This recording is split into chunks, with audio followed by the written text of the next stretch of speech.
Welcome to the Iod403 Super Lab video. If you are watching this at home, please make sure that you have the Iod403 skill sheet in front of you, ready to go through. The way today will look is we're going to go through the background information together. We'll go through the example graph and then fill in the table. We'll then be able to select the graph at the bottom. We're going to have some time to go through the guided practice questions, so try them on your own. We'll go back through and explain the answers, and then you'll answer the last question on your own, and we'll explain the answers over time. By the time you're done with this, you should be able to take the Iod403 quiz and pass the first. All right, so let's get started with Iod403. Can I have a volunteer to read the background information on what Iod403 is? Thank you, sir. Iod403 actually look at the data in one format, either a table, graph, or diagram, burn it into another format. Sometimes you will take data from a table and turn it into a graph. Other times you will look at a diagram and make a table from it. Graphs and tables can be often very complicated, but they really are not. All you need to do is check the example they are trying to tell you.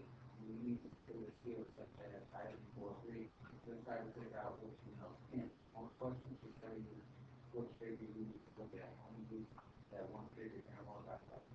Excellent. All right, Iod403 is a pretty common skill. A lot of times you'll see some graphs that saying if you were to convert table 4 into graphs, which the font would be right. You just have to pick a graph. All right, so let's take a look at an example version of this then. All right, what we see here is a graph that contains populations of both mice and hawks. All right, so taking a look at the graph at the top, if we were to halt this graph, could somebody tell us what the H would be? If we were going to halt this graph, what's the heading of this graph? Mouse and hawk population. Excellent. Figure 1, mouse and hawk population. There's the heading. What about the axis label? What's being compared in this graph? Year and population. Excellent. It should be year versus population. All right, now we're actually looking at we'll look at that in a second.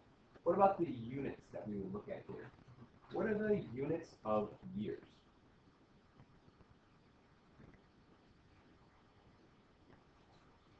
Year. Yeah, it's just years. Like if you were going to give a number, you'd say the year 1975. So sometimes the label is the same as the year. All right, now what about the units of population? This is where it can get a little bit tricky. We have two different units that are right here. What are the two units when we talk about population?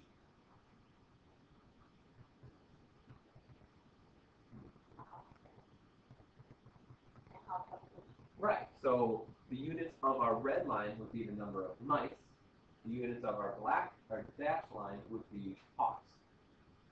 All right, you could then take all this information and you could turn it into a graph, just like the one that you see below down here. All right, how would you do that? Well, you start off in the year 1900, draw a line up, and where it hits, we draw a line over. All right, so in 1900, there were 30 hawks, and in 1900, we draw it up to our mouse line, there were about 34 mice. And that's where we get to 34. You can do this all the way to the end, to the year 2000. Take 2000 and draw it all the way up. And we see that in the year 2000, there's about 74 mice. All right, that's how you would take this graph and turn it into a table like the one down there. All right. What you want to do now is try to fill in the missing hawk data from figure 1 into the table below. You want to try this on your own right now, and then press play when you've completed filling in the data.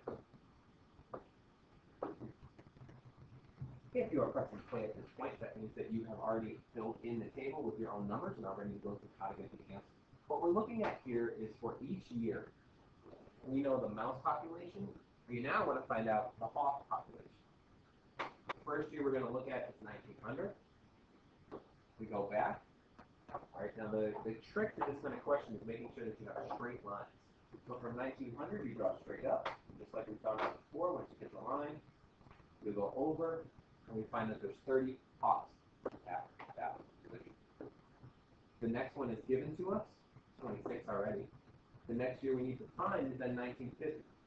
Go back to the graph, find 1950, draw straight up, hit the chalk line, draw it over, and we get about 22. Now on all of these kind of questions, you'll notice that there's kind of a range of acceptable answers. You might have put, for this one especially, maybe 21, maybe 23, maybe 22. The way the ACT is set up is that they'll never give you an option that's close. So they'll give you answer choices that are like A, 30, B, 26, C, 22, or D, 17. So they're never going to give you the option to choose either 21 or 22. So they would never make you try to pick out exactly what the number is. It would just be one that's close to the number. The last one, 1975.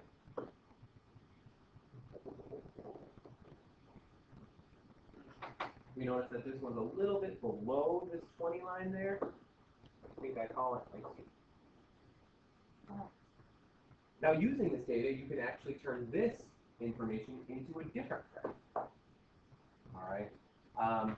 You can now take a table, and instead of going from graph to table, you can go from table to graph. So what you want to look at is a very similar table to the one we just built, except for in this case instead, you want to look at year versus year population. So you want to circle the graph on this side that best represents the table that you see on this side. And there's a hint. Look at how the data is changing in the table, determine if it's increasing or decreasing. Right? In this case, which graph would be most appropriate to go with the year data and why?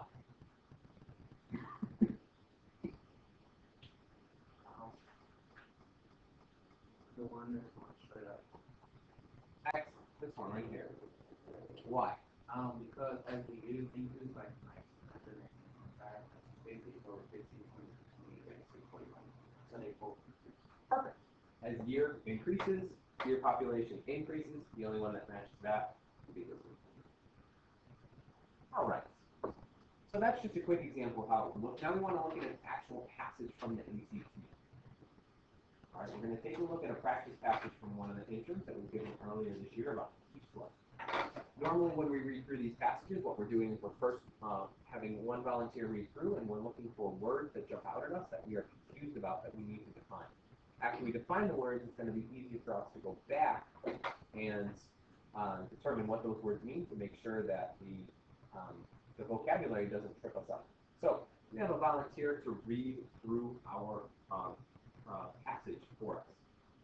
So when our volunteer is reading, everybody at home and everybody in the room should have a pen or pencil or highlighter in their hand. As our volunteer is reading, you're looking for words that jump out at you that you confuse. Vocab words you've never heard of before, any words along those lines that you are a little confused about. Circle them, highlight them, underline them, check them, whatever your best method is, and from there, we'll then try to figure out what they are. All right. Whenever you are ready, let's read through the passage. Heat flow is a quick person period to the lithosphere, first and upper mental combined. For a given thickness, high heat flow indicates a rapid temperature increase per day.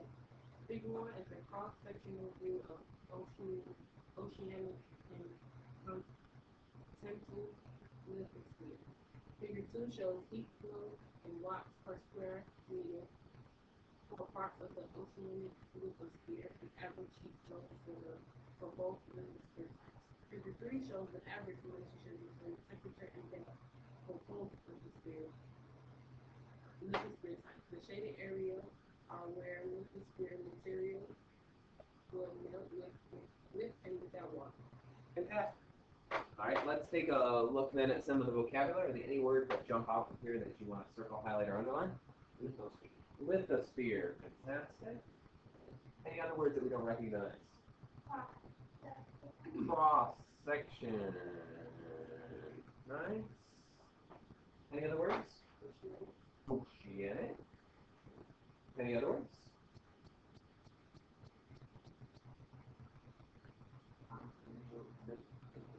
Continental. Good. And then lithosphere. Any other ones?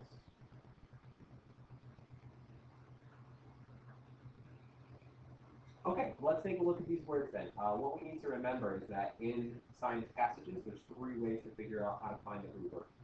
it is either find for you in the passage. The second way is you use context clues or background knowledge to try to figure out what it is. And the third way, look it up. On the ACT, we don't have the option to look it up, so we're going to try one of the first two. Let's take a look at the first word, lithosphere. Is lithosphere defined for us in the passage? Yeah, what do you think it is? Excellent. So it's the layers of the planet, just like we learned before. It's actually a combination of both the crust and the upper part of the mantle put together. That's the area that's called the lithosphere. Okay. The next word that we're going to look at is cross-section. Aaron, tell us what we mean by the term cross-section. What is a cross-section? First off, is it defined for us in the passage? No, we don't see it over there. So now we have to use context clues or background knowledge to figure out what a cross-section is. So it says figure 1 is a cross-sectional view. So let's look at figure 1 and see if we can figure it out. What do you think means a cross-section?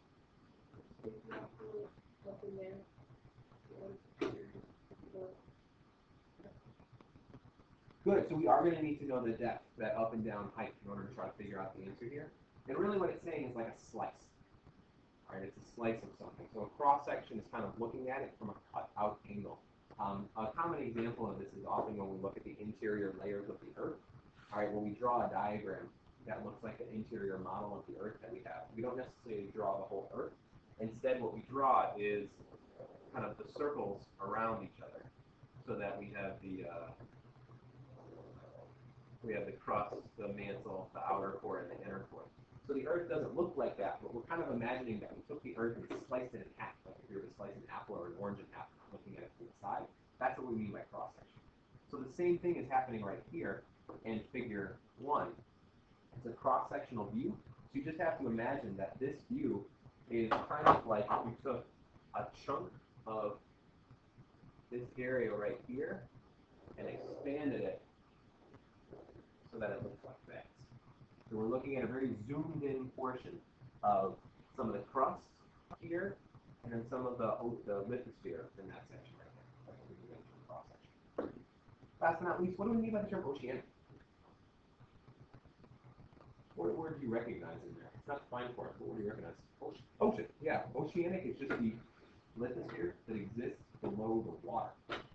So if you think about our planet, 2/3 of our planet is covered with water, and 1/3 is exposed continent. All right, the 2/3 that are covered by water, anything under it would be considered oceanic hemisphere. The 1/3 of our planet that's not covered by water, anything there would be called continental. So if we were to see that in the diagram, we'd see right in this area right here, we find continental crust. That means that this whole area right here is a continent. All right, there's all dry land on top of there. Well, you'll notice the oceanic part, this whole section in here, and this whole section in here are all underwater. That's why they're called oceanic crust or oceanic hemisphere. So it's the rock that exists underneath the ocean water. All right. We also then got a pretty good chance to take a look at that figure then. If we take a look at figure 2 is just showing us heat flow. All right, the one trick to using a graph like this is the labels. The labels indicate to you where you are looking on that line. What you need to do is just figure out the back arc facing is right here. If we wanted to find the heat flow, we'd look in the middle of the back arc facing, and it'd be right here on the line, and we trace it over to the side that way. All right, same thing is true like for volcanic island arc. We would look, see where it touches the line right there, trace it over, and that would be the heat flow of volcanic island arc. All right, you can do that for all of them, including the trench, which would be up here. All right, we very straight. The abyssal plain, which would be right there, and the ocean ridge, which would be right here. Okay. Last but not least, we have figure 3. In the passage, it tells us that figure 3 shows the average relationship between temperature and depth for both lithosphere types, that's oceanic and continental. The shaded areas are where lithosphere material would melt with and without water. All right, so in this case, we see a couple of different lines. The lines themselves, continental and oceanic lithosphere, that's pretty obvious. The trickiest ones on here are these two regions. All right, the melting region with water present and the melting region without water present. Where would they be melting? All right, now what we have to remember about this is that it's talking about this whole shaded region. So if we talk about this area right here, we're referring to this whole area in here. So if it were to ask you a question such as, what is the temperature range at a depth of 50? What you would do is you go to 50 and you would trace it across and see that it hits here, and then also on the other end of it is right here. So then you would trace down the first line, trace down the second line, and you see that the range exists from about 600 to about 1,000. So your answer here, the range would be 600 to 1,000 degrees Celsius. All right, and how wide is that range? It's a range of how many degrees? From 600 to 1,000. 400. You just subtract the two and you find out that the range is at 400. And you could write the range either way. All right, you can write it as showing the actual difference, or you can write it as just how big it is. All right, what you want to do right now is take a look at the first two sets of graphs where you need to fill in this chart and this chart based on figure 1. You want to do that right now and fill in any of the blanks that are not included for you. At this point, if you're watching the video at home, you should pause, fill in both tables, and when you're ready to go through the answers, press play.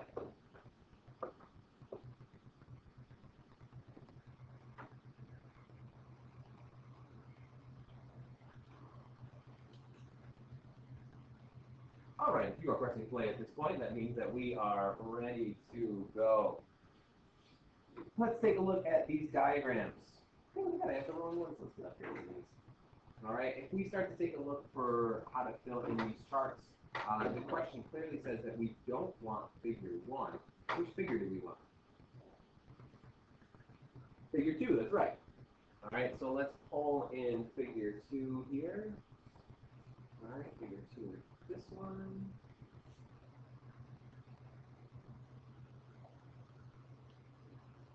All right. Here we go. All right, so if we take a look at these, the first one we're looking for is the ocean ridge heat flow. Where would we find the ocean ridge heat flow, and what would it be?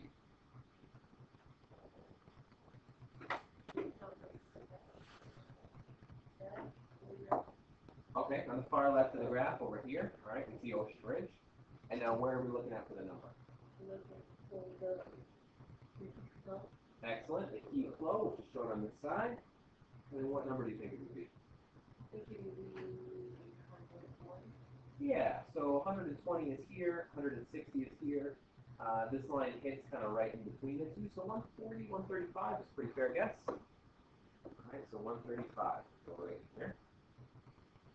The next one we're looking for is volcanic island arc heat flow.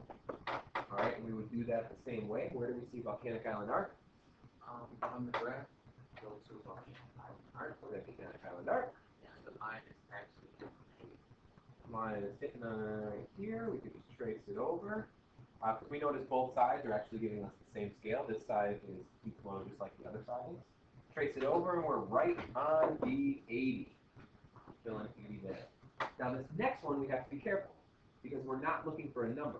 This next one we're looking for a name. We know the heat flow is already 60, and we're trying to find the lithosphere area that would make that true. Which one of those lithosphere areas has a heat flow of 60?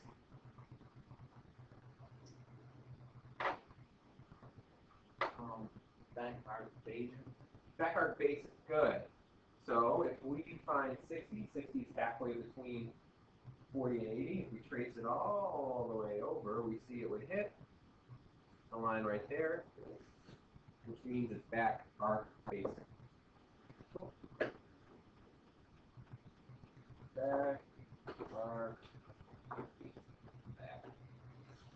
All right, now we have to do that one more time. Which one would hit at 40?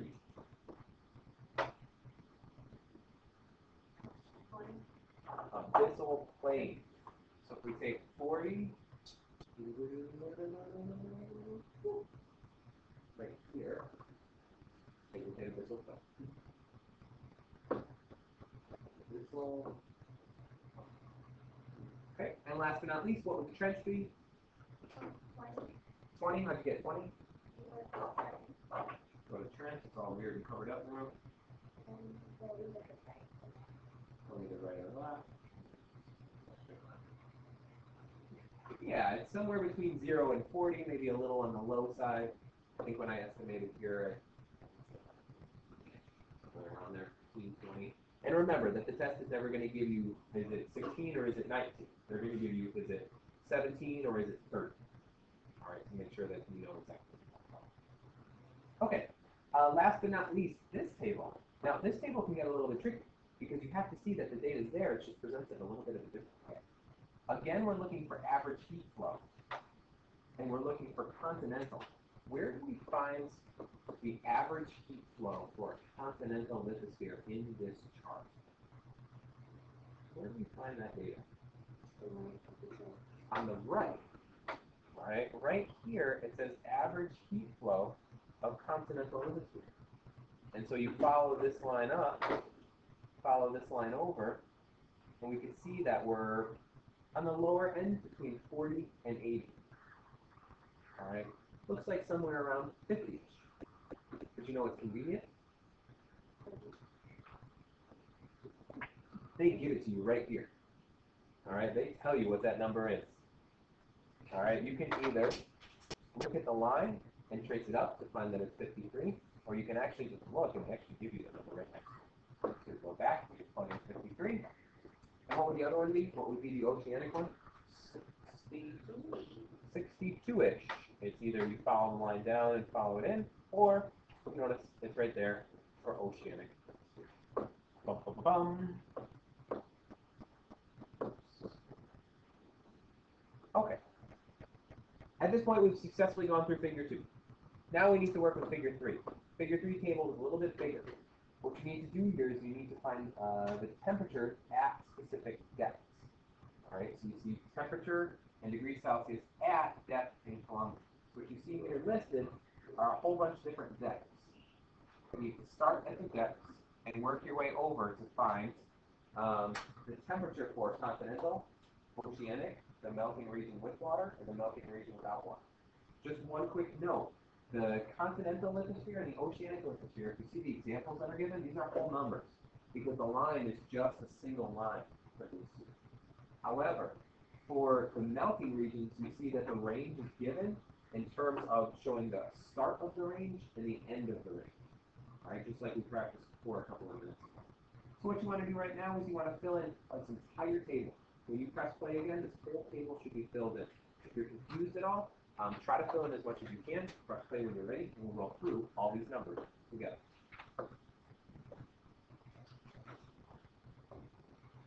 If you're pressing play at this point, that means that you've filled in the table in its entirety and you're ready to look through all the answers.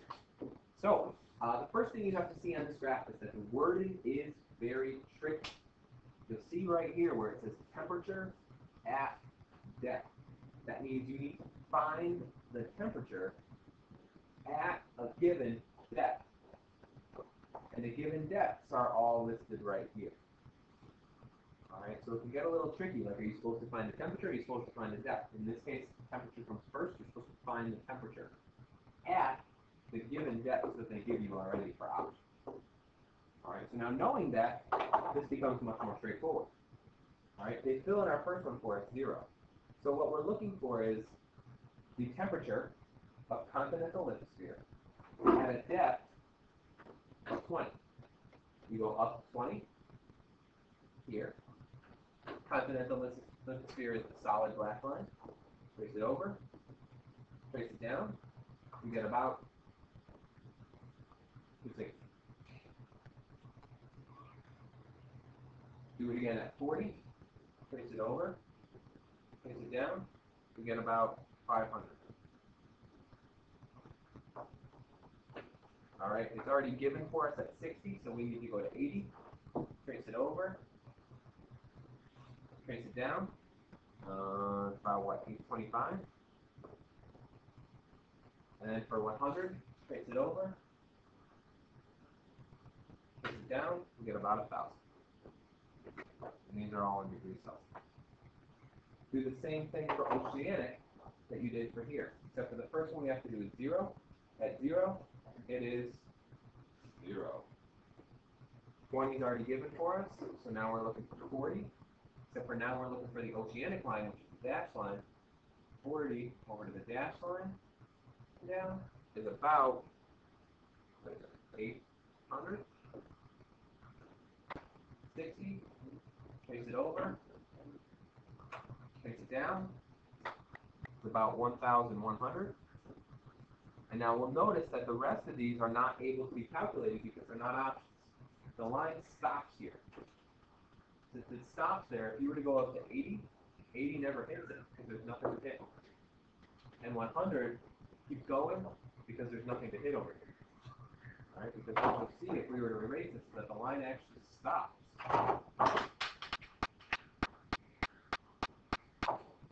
The line stops right here, so we don't have anything. Okay. The next one that we want to take a look at then are the two ranges. All right, for our two ranges, if we clear all the data off, and now we're looking for the melting range with water. All right, the melting range with water at a depth of 0. Melting range with water is the shaded one. At 0, we trace it over, we see it starts here and ends here. That's somewhere between, say, 1,000 and 1,250. All right. So now if we see this, we could also write this as a range. That's how big is that range? Yeah, 250. Because it's 1,250 minus 250, and so you could also say that the range is equal to 250 degrees Celsius. All right, now you might see questions like this as well. So you would keep going through and doing the same thing. 20 is already given for us. You go to 40. 40 hits here and here. So it goes from about 800 to about 1,000.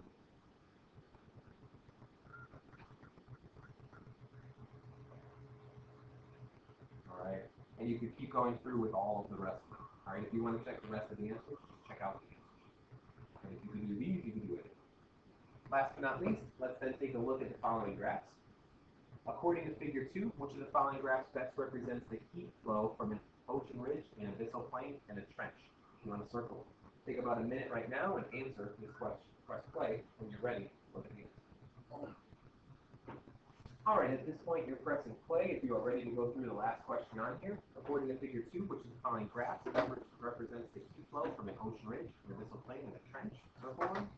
Now, when you get to a question like this, it can take a long time if you're going to go through and try to figure out which one is which all the time. So you should look for major patterns. What you'll notice is that in figure 2, which one is always the lowest in that figure? All right, which one is always the lowest here? Trench. So my strategy for you would be to always look for the lowest one and the highest one and see if that's true in your graphs. What you'll see is that in only one of these situations is the trench the lowest one. It certainly can't be F if the trench is way too high. It certainly can't be H if the trench is the highest one. And the only one where trench is the lowest one is J, and you can save your time right there. All right, at this point, if you're ready to take the quiz, you should take the quiz. If you're not, go back and re-watch the video. Good luck.